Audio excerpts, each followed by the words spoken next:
السلام علیکم ناظرین، میں ہوں اویسل۔ 14 فروری جس کو ویلنٹائن ڈے کے طور پر بھی جانا جاتا ہے، جسے پوری دنیا میں عالمی یوم محبت کے طور پر منایا جاتا ہے، اس کے حقائق کیا ہیں، یہ شروع کب ہوا اور 14 فروری کو ویلنٹائنز ڈے کیوں منایا جاتا ہے؟ تھوڑی سی جب ہم نے ریسرچ کی اور یوٹیوب پہ گوگل پہ دیکھا تو بہت سارے رومرز، بہت ساری ویڈیوز اس کے بارے میں ہمیں دیکھنے کو ملی۔ انسائکلوپیڈیا آف برٹانیکا کے مطابق جو قدیم رومی تھے، ایک دیوتا کی پوجا جو کرتے تھے، ان کے مطابق اس وقت میں جو کنواری نوجوان لڑکیاں ہوتی تھی وہ محبت کے نامے لکھتی تھی، محبت برے خط لکھتی تھی اور انہیں ایک گلدان میں چھوڑ دیتی تھی۔ بعض اوقات جو نوجوان لڑکے ہوتے تھے ان تمام خطوط میں سے کسی ایک خط کا انتخاب کرتے اور اس لڑکی تک پہنچتے اور اس کے بعد اظہار محبت کرتے اور پھر ان کے رسم و رواج کے مطابق وہاں پہ شادی ہوتی۔ یہ ایک رومر تھا جو ہم نے ویلنٹائنز ڈے کے مطابق کے بارے میں گوگل پہ دیکھا اور ایک ریسرچ میں پڑھا۔ اس کے علاوہ جو دوسرا رومر تھا وہ کرسچینٹی میں ہمیں دیکھنے کو ملتا ہے کہ ایک پادری ہوتا ہے سینٹ پیٹرزبرگ ویلنٹائنز۔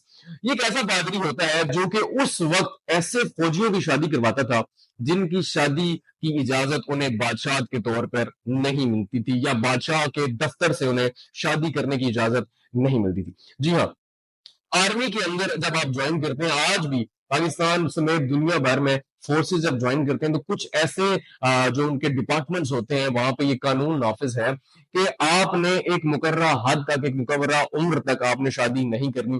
اس کی وہ مثال اس طرح دیتے ہیں کہ جب آپ شادی کر لیتے ہیں تو آپ کا جو ذہن ہے وہ بٹ جاتا ہے، آپ پوری طرح فوکس نہیں کر پاتے۔ تو اس لیے بہت ساری فورسز میں آج بھی شادی جو ہے وہ آپ ٹریننگ تک یا کچھ عرصہ تک آپ شادی نہیں کر سکتے۔ اس وقت میں بھی ایک جو بادشاہ تھا وہ اپنی فوج کے اندر بھرتی ہونے والے فوجیوں کو شادی کرنے کی اجازت نہیں دیتا تھا۔ تو یہ جو پادری ہے جس کا نام ویلنٹائنز تھا، یہ چھپ کے ان کی شادیاں کرواتا تھا، اور جب یہ خبر بادشاہ کو ملی تو اس نے اسے جیل میں قید کروا دیا۔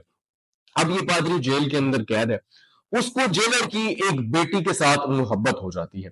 بادشاہ جب یہ کیس چلتا ہے، بادشاہ کہتا ہے کہ اس نے بہت بڑا جو قانون ہے اس کو توڑ دیا ہے، اس نے میرے حکم کی عدولی کر دی ہے، اس نے میری نافرمانی کی ہے۔ اس لیے اس پادری کو پھانسی کی سزا ہو جاتی ہے۔ پھانسی سے ایک دن قبل یہ جو پادری ہوتا ہے جیلر کی بیٹی کو محبت کا ایک خط لکھتا ہے اور اس کے نیچے سگنیچرز کے طور پہ لکھتا ہے فرام یور ویلنٹائن۔ اس کے بعد اس کو پھانسی ہو جاتی ہے، اور یوں یہ کہانی پوری دنیا میں پھیل جاتی ہے، اور پھر ہر سال اس دن کو عالمی یوم محبت کے طور پر منایا جاتا ہے۔ آج بھی پاکستان سمیت دنیا بھر میں لوگ ایک دوسرے کو پھول دیتے ہیں، گفٹس دیتے ہیں، چاکلیٹس دیتے ہیں، خط لکھتے ہیں۔ اور اگر آپ اب دوسری سائڈ دیکھیں، مذہبی طبقہ اس کو عالمی یوم حیا کے طور پر مناتا ہے۔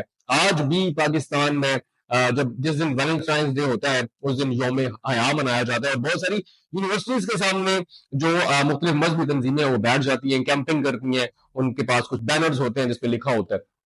اچھا، یہ ایک کہانیاں تھیں، یہ رومرز تھی، اس کی سچائی کیا ہے آپ نے خود ریسرچ کرنی ہے۔ لیکن اب میں یہ سمجھتا ہوں کہ ماں کا اور محبت کا کوئی ایک دن مخصوص نہیں ہوتا، پوری زندگی، پورا سال اگر آپ ان دونوں جذبوں کو دیں تو میرے خیال میں یہ کم ہوتا ہے۔ لیکن اس نفرت بری دنیا میں جہاں ہر طرف افراتفری ہے، ہر طرف نفرت ہے، پھر اگر آپ کو کوئی ایک دن محبت کا ملتا ہے جس دن آپ پھول دیتے ہیں کسی کو آپ چاکلیٹس دیتے ہیں، اور کسی کو آپ کو ایسا گفٹ دیتے ہیں جس سے وہ خوش ہو جائیں، تو میرا بھی خیال کہ اس میں کوئی برائی ہے۔